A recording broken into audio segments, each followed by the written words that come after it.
Yo, what's up, dudes? It's your brother, Eagle Brev, and I'm back with another Borderlands 3 Legendary Weapons Guide. Today, guys, we have a base game Legendary Torg pistol for you, known as the Devastator. If you guys want to see the Loot Lemon Certified God Roar weapon card, I will put that on the screen here, man. Now, when you're going for this thing, the difference between mine and the God Roll card is the splash damage radius. So if you're trying to get the best one, go for the plus 243 splash damage radius, still plus 27% weapon damage, and you're gonna fry with this thing, man. The Devastator is a pretty solid legendary weapon, and if you guys have not tried it yet, you're definitely gonna have to go for it because it's not only pretty powerful but also really easy to farm. So of course, we're going to show you guys how to get the Devastator, who we're going to be farming, then we're going to go through the wiki and show you guys some gameplay at the end. So to get the Devastator, we're going to be fast traveling to Eden 6, primarily Ambermire. We're going to be farming a boss known as the Unstoppable, located over here in this area. So if you do have the Rogue's Hollow fast travel available, fast travel to Rogue's Hollow, and it is basically right around the corner. So just follow the route that I take. And while we're on our way, the Unstoppable does have a 10% drop rate, the kind of base default drop rate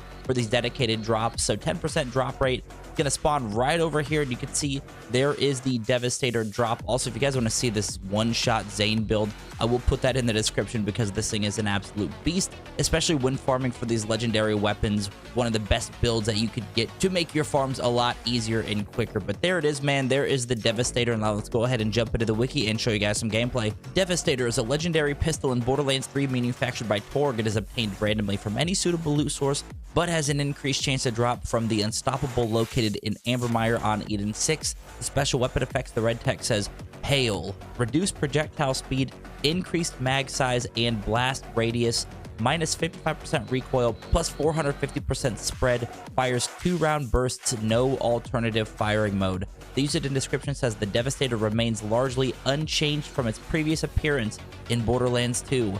Unlike most Torg pistols, it is restricted to impact fire, limiting its bonus damage burst potential on larger targets. Its high fire rate, deep magazine, and large blast radius makes it better suited to quickly clearing mobs of enemies.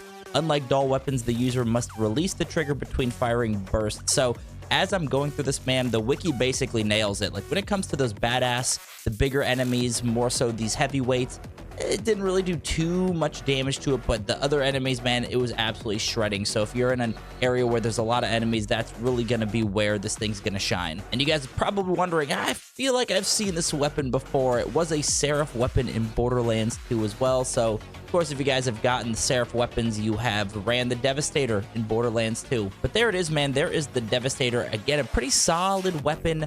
Of course, I feel like you could get a lot more out of this by using a Vault Hunter, maybe more spec to splash damage, because this Zane build really isn't meant for that. So I could see this thing being really beastly. And if you guys don't know, man, we've been rating these legendaries on a scale from common to legendary, basically a 1 to 5 scale on what my thoughts are initially with the Devastator. Again, you could get a pretty beastly one, I'm sure, with a specific build, but for me, man, the Devastator gets an Eagle Breva certified rare rating. It was a beast, man, especially when it comes to mobbing, but the build that I had, I don't really know if it took the most advantage out of this weapon. I'm sure if you had a splash damage build, you could get a lot out of this. Also, those heavyweights, those larger enemies, kind of the badass bosses, didn't really take too much damage from this thing. You know, it took a little bit extra, so that's why I gave it that rating. But again, as I mentioned, I can see this thing being a beast, so let me know in the comments below what your rating is on the Devastator and if you've used this thing and what your thoughts are initially. Also, the majority of you dudes have yet to subscribe, man, so if you do enjoy the content, be sure to hit the thumbs up, sub to the channel. We're on the road to 5K subs.